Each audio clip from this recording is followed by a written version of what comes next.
So here's a hot take on Donald Trump announcing he wants his own Department of Justice to pay him $230 million. This is supposed to be damages for his investigations and prosecutions that he has suffered as a victim of. Can he even do that? And what is the mechanism he's using? You'll hear lots of bemoaning about this claim on mainstream media, lots of experts talking about ethics. But let's break down what he's actually talking about and how it's likely to play out. But first, let me remind you, hit that subscribe button and make us the biggest as well as the best legal analysis channel. So put up the New York Times headline for you because they broke the story first. What he's actually talking about is he submitted complaints through an administrative claim process, and that's usually often a precursor to lawsuits. So you may have heard some outtakes about him, or rather snippets from his interview that he gave, where he was talking about like my lawsuit's going well. He doesn't have a lawsuit right now, it's just an administrative claim. And as the Times points out, the first one was lodged in late 2023, and that's asking for damages from basically the original Russian investigation into the 2016 possible interference by Russia with that election. That gave spawn to the ancient now Mueller report. So that was a while back. Then the second administrative complaint, not a lawsuit, was filed in the summer of 2024, and that's accusing the FBI of violating Trump's privacy, etc., by the whole Mar-a-Lago search warrant, which resulted in that prosecution. And it's accusing the Justice Department of malicious prosecution, arguing that they improperly charged him criminally. His whole alibi kind of has been, it should have just been handled civilly. Of course, the archivist had spent months trying to get back the materials. Different story. Now, let's hear what Trump thinks about paying himself this kind of money. Take a quick listen. The Justice Department, are you asking them to pay you compensation for the federal investigations that happened to you? And how much are you asking for? Well, I guess they probably owe me a lot of money for that. Probably, yeah, that's true. That's very interesting. They probably owe me a lot of money.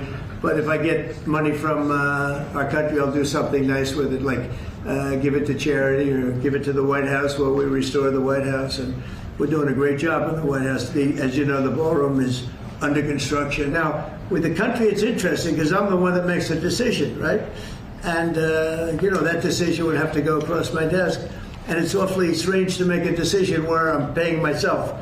In other words, did you ever have one of those cases where you have to decide how much you're paying yourself in damages? Now, one thing was kind of disturbing. I don't know who was the press corps there, but you hear the reporters laughing at his joke. Seems not that great of a laughing matter. And in answer to his question, no, most people have not had one of these cases where you pay yourself because no one else gets to be the plaintiff, jury, and the judge as well. So that's not what happens. What kind of lawsuit would it be? What kind of claim is it? It's brought under the FTCA, which is the Federal Tort Claims Act. And that's meant for people who have been injured, perhaps wrongfully prosecuted, seeking damages against the government when the government employee was actually doing what they're supposed to do, meaning they weren't rogue, committing some kind of crime. Now, that kind of a claim could be settled privately once at the administrative stage. In other words, Trump could get money, we'd never know about it, but it's highly unlikely that would happen because Trump's probably going to really totally announce it when it happens. Now, really important distinction here is between the administrative claim and the lawsuit, and here's why. The claim's administrative, and he could just have it approved by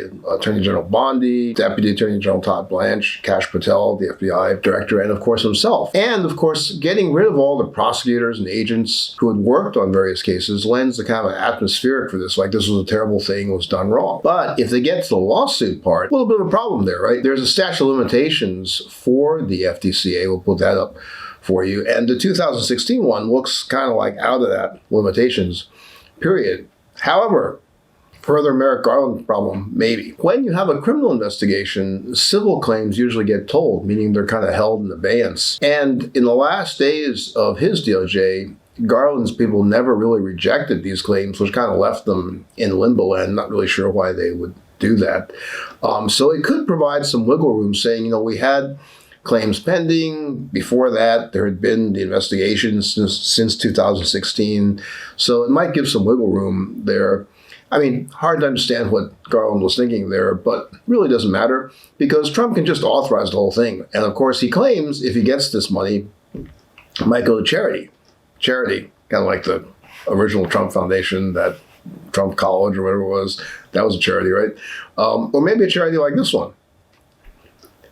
So when you think about who's paying for that anyway, that's a big question. We can do a whole different inquiry about that. It's really just a shell game. So we'll keep an eye on this little shell game, and we'll see where it goes. All right, talk to you soon. Can't get your fill of Legal AF? Me neither. That's why we formed the Legal AF Substack. Every time we mention something in a hot take, whether it's a court filing or a oral argument, come over to the Substack. You'll find the court filing and the oral argument there, including a daily roundup that I do called, wait for it, Morning AF. What else? All the other contributors from Legal AF are there as well. We got some new reporting. We got interviews. We got ad-free versions of the podcast and hot takes. Where? Legal AF on Substack. Come over now to free subscribe.